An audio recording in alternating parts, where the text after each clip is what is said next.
दरअसल भारत चीन की दोस्ती की मिसाल देते हुए हिंदी चीनी भाई भाई का जो नारा पंडित नेहरू ने दिया था, उस पर तो कलंक चीन 1962 में ही लगा चुका है।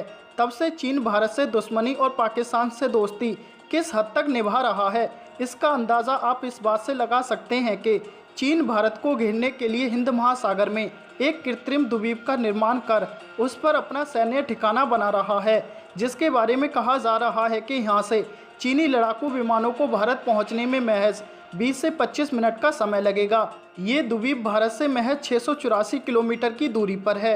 एक तरफ पूरी दुनिया इस समय कोरोना वायरस महासंकट से जूझ रही है, तो वहीं चीन अपनी नापाक हरकतों को पूरा करने की साजिश में लगा हुआ है। चीन ने भारत से बस 684 किलोमीटर की दूरी पर एक कृत्रिम द्वीप यानी आर्टिफिशियल आइलैंड के निर्माण का काम शुरू कर दिया है। चीन इस नए द्वीप के साथ भारत के लिए नई रणनीतिक चुनौती बनने की कोशिश में लगा हुआ है। उसका ये आर्टिफिशियल द्वीप दक्षिणी चीन सागर की तर्ज पर ही हिंद महासागर में बन रहा है।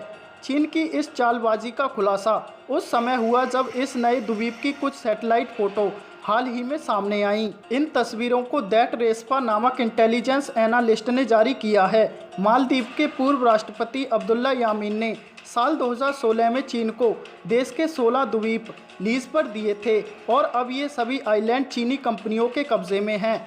चीन इन सभी द्वीपों पर बड़े पैमाने पर निर्माण कार्य कर रहा है। विशेषज्ञों का कहना है कि चीन इन सभी आइलैंड्स पर निवेश करके भारत को घेरने की साजिश कर रहा है। चीन ने पहले ही कई देशों को अपने कर्ज के जाल में लपेटा हुआ है।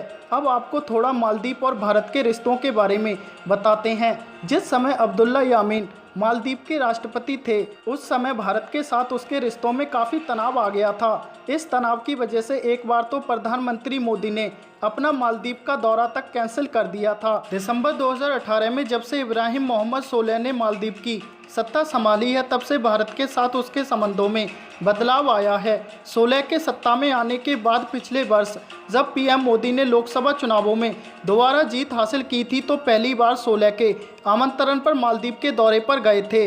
Stockholm International Peace Research Institute यानी सिप्री के न्यूक्लियर इंफॉर्मेशन प्रोजेक्ट के डायरेक्टर हेनेस क्रिस्टेंसन ने ट्वीट कर कहा कि मालदीव के फेदू फिनोली द्वीप को मालदीव की सरकार ने चीन को $4 मिलियन यानी 30.33 करोड़ रुपए में लीज पर दिया था। अब चीन भारत को बेल्ट एंड रोड इनिशिएटिव के तहत घेरने की कोशिशों में लगा हुआ है। चीन ने जिन देशों को अपने कर्ज के जाल में लपेटा हुआ है, उनमें से ज़्यादातर हिंद महासागर क्षेत्र में ही पड़ते हैं। मालदीव एक ऐसी जगह पर स्थित है जो हिंद महासागर में आने वाले और जाने वाले हर तरह के जहाज का मुख्य रास्ता है।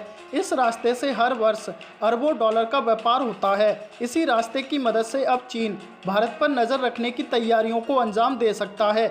जिस जगह पर चीन अपना आर्टिफिशियल आइलैंड बना रहा है, वहां से कोई भी चीनी फाइटर जेट बस 20 से 25 मिनट के अंदर भारत की सीमा में दाखिल हो सकता है।